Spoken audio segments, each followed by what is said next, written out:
Together in Ministry started several years ago through the Lilly Foundation and through our former executive minister, Kate Harvey. The Lilly Endowment issued an RFP, a request for proposals, that would create something that would help make clergy stronger. Ministerial leaders tend to go it alone, that Lone Ranger syndrome we call it. And so Together in Ministry was born so that we would have the opportunity to start a new culture of collegial covenant groups. One of the groups that Lilly Endowment funded was the American Baptist Ministers Council. Following their concern about isolation in ministry, we created the Together in Ministry program. Together in Ministry allows us to focus on the competence of our ministerial leaders. It allows us to bring groups of clergy together. It allows us to foster spiritual deepening or centeredness. Keeping clergy folk together in ministry. Not just together as a group, which is part of it, but actually keeping them whole, keeping them balanced, keeping them well, keeping them together in ministry. For me to get a sense of objectivity and my own collegial support, I need to seek other colleagues from other churches who are doing the same kind of ministry that I might be doing. We need the support of other people who know what we're going through.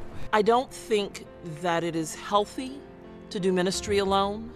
I don't think it's healthy for two reasons. One, no one person is that smart. And two, if you believe you can do it alone, then your ego needs to be kept in check. Ministers need this kind of support. They need this kind of collegiality beyond the Lone Ranger mentality. It's kind of vital, so I remember that I'm not really on my own. So Together in Ministry has become the lifeblood for us.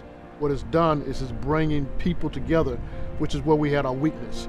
The Together in Ministry groups put people in places where they can be understood and can be heard, and they can be honest and confidential, and they can get the kind of input that they need. They're solving problems together. They're dealing with issues together. They're learning over time from one another to preach better, to teach better, to care for folk better, to deal with conflict better. When there's trust and confidence, and I dare say love, enough in the group that you know the hard things they're saying to you are for your benefit, and you love and trust enough to receive them. Having people around us who push us, who love us enough to push us, is one of the great gifts of colleagues. In new ways, ministerial leaders say, I now have colleagues who will pray for me. I now have colleagues that I trust, colleagues with whom I can consult.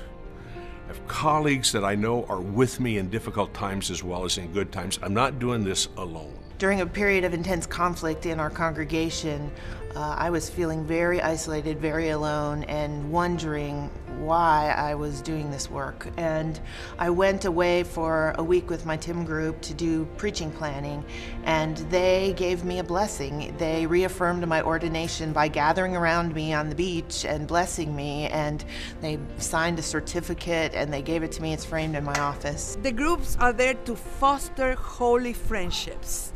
You have community, you have accountability partners, you have prayer partners. Frankly, you have people to play with. Just let your hair down, be able to be relaxed, be able to have confidentiality with each other. In a group setting, something can happen that couldn't happen in any other way. My personal experience of a TIM group was being new to the area and being held together in the early nervous days of a new pastorate.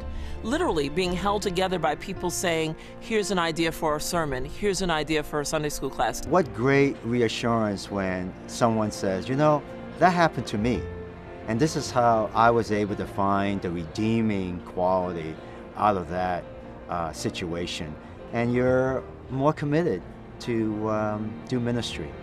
I really do believe that one of the reasons I've been able to stay in ministry at the same church for the length of time I have, 24 years, is my involvement in my Together in Ministry group. I can tell you right now, I would not be a pastor today if it was not for my TIM group. Within that community, they discover that they become better pastors, better ministerial leaders, and they become personally healthier. The denominational structures that have supported clergy are changing of necessity. We face a changing landscape, And the more ideas that can come to the table, the more a pastor can pick and choose what will work in her context. It allows us as leaders to hear ourselves into speech and to be present in a way that helps us to be more present to the calling that God has called us to.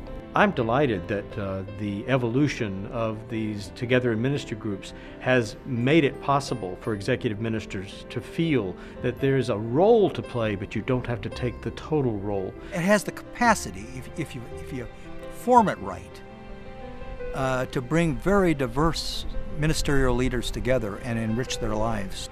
The strong tendency is your churches get better, they get healthier because the pastor is healthier.